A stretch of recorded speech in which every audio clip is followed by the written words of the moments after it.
प्राचीन काल की बात है। हस्तिनापुर राज्य के निकट एक छोटे से गांव में माधव नाम का एक युवक रहता था। माधव स्वभाव से बहुत मेहनती और सच्चा था, लेकिन पिछले कुछ समय से वह गहरे तनाव में जी रहा था। उसके खेत में फसल अच्छी नहीं हो रही थी, परिवार में छोटी मोटी बीमारियां लगी रहती थी और भविष्य की चिंता उसे हर पल सताती रहती थी। रात को उसे ठीक से नींद नहीं आती थी और दिन भर उसका मन अशांत रहता था। वह हमेशा किसी अनहोनी के डर से घिरा रहता। माधव ने इस तनाव से मुक्ति पाने के लिए कई उपाय किए। उसने मंदिर में जाकर पूजा अर्चना की, उपवास रखे और यहाँ तक कि गांव के वैद्य से भी सलाह ली, लेकिन कुछ भी काम नहीं आया। उसका तनाव दिन ब दिन बढ़ता ही जा रहा था। एक दिन माधव अत्यंत व्याकुल होकर गांव के बाहर स्थित एक प्राचीन बरगद के पेड़ के नीचे जा बैठा। उसकी आंखों से आंसू बह रहे थे। उसे जीवन अंधकार में लग रहा था। तभी उसे पास ही किसी के चलने की आहट सुनाई दी। उसने ऊपर देखा तो सामने एक तेजस्वी पुरुष खड़े थे, जिनके मुख पर अलौकिक शांति और होठों पर मनमोहक मुस्कान थी। उनके वस्त्र पीले थे और शीश पर मोरपंख सुशोभित था। माधव उन्हें तुरंत पहचान गया। वे भगवान श्री कृष्ण थे। श्री कृष्ण माधव के पास आकर बैठ गए और अत्यंत स्नेह से बोले, वत्स माधव, तुम इतने दुखी क्यों हो? तुम्हारे आंसुओं का कारण क्या है? माधव ने सिसकते हुए अपनी सारी व्यथा श्री कृष्ण को सुनाई। उसने अपने खेतों की समस्या, परिवार की बीमारी और भविष्य की चिंता के बारे में बताया। उसने कहा कि वह इस तनाव के बोझ तले दबा जा रहा है और उसे कोई रास्ता दिखाई नहीं देता। श्री कृष्ण ने प्रेम पूर्वक माधव के सिर पर हाथ फेरा और कहा, माधव, मैं तुम्हारी पीड़ा समझता हूँ। ये तनाव और चिंताएं जीवन का हिस्सा हैं, लेकिन हमें इन्हें अपने ऊपर हावी नहीं होने देना चाहिए।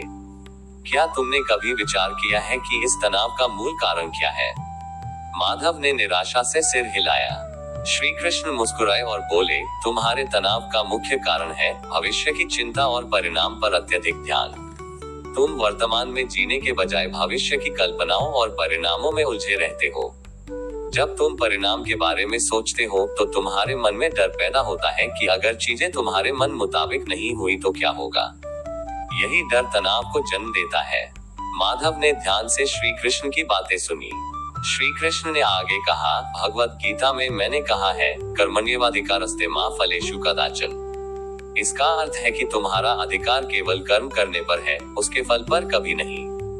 तुम्हें अपना कर्म पूरी निष्ठा और ईमानदारी से करना चाहिए, लेकिन फल की चिंता ईश्वर पर छोड़ देनी चाहिए।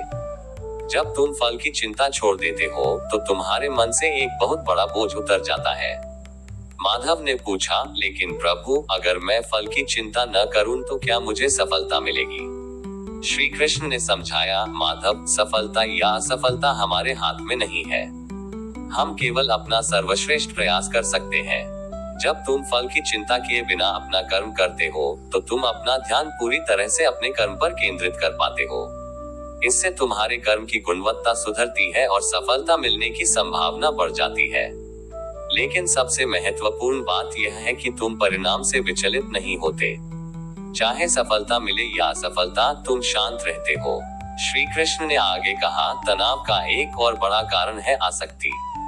तुम अपने खेतों से, अपने परिवार से और भौतिक सुखों से बहुत अधिक आसक्त हो। जब तुम किसी चीज से अत्यधिक आसक्त होते हो तो उसके खोने का डर तुम्हें सताता है।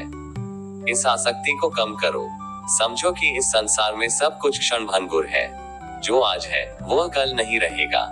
इस सत्य को स्वीकार करने से तुम्हारे मन में वैराग्य भाव उत्पन्न होगा और तुम चीजों के प्रति कम आसक्त हो जाओगे। माधव ने पूछा, तो क्या प्रभु, मुझे अपने परिवार और खेतों से प्रेम नहीं करना चाहिए? श्री कृष्ण ने समझाया, नहीं माधव, प्रेम करना स्वाभाविक है, लेकिन आसक्ति हानिकारक है। प्रेम में त्याग और समर्पण होता है, जबकि आसक्ति में अधिकार और मोह होता है। तुम अपने परिवार से प्रेम करो, उनकी देखभाल करो, अपने खेतों में मेहनत करो, लेकिन परिणाम को ईश्वर की इच्छा पर छोड़ दो। अपनी जिम्मेदारियों को पूरा करो, लेकिन उनसे चिपक मत जाओ। श्री कृष्ण ने माधव को ध्यान के बारे में भी बताया। उन्होंने कहा, प्रतिदिन कुछ समय निकालकर ध्यान करो। शांत होकर बैठो, अपनी श्वास पर ध्यान केंद्रित करो। जब मन में विचार आए तो उन्हें रोको मत, बस उन्हें देखो और जाने दो। धीरे धीरे तुम्हारा मन शांत होने लगेगा और तुम वर्तमान क्षण में जीना सीखोगे। ध्यान तुम्हें अपने विचारों और भावनाओं का साक्षी बनना सिखाएगा, जिससे तुम उन पर प्रतिक्रिया करने के बजाय उन्हें समझने लगोगे। श्री कृष्ण ने अंत में कहा, माधव, जीवन एक यात्रा है जिसमें सुख दुख आते जाते रहते हैं। ये ऋतुओं के समान है। जैसे पतझड़ के बाद बसंत आता है, वैसे ही दुख के बाद सुख आता है। इन बदलावों को स्वीकार करो, धैर्य रखो और ईश्वर पर विश्वास रखो। जब तुम ईश्वर की शरण में जाते हो और सब कुछ उस पर छोड़ देते हो, तो वह तुम्हारे सारे बोझ उठा लेता है। श्री कृष्ण की अमृतवाणी सुनकर माधव की आंखों से आंसू थम गए। उसे एक नई दिशा मिली।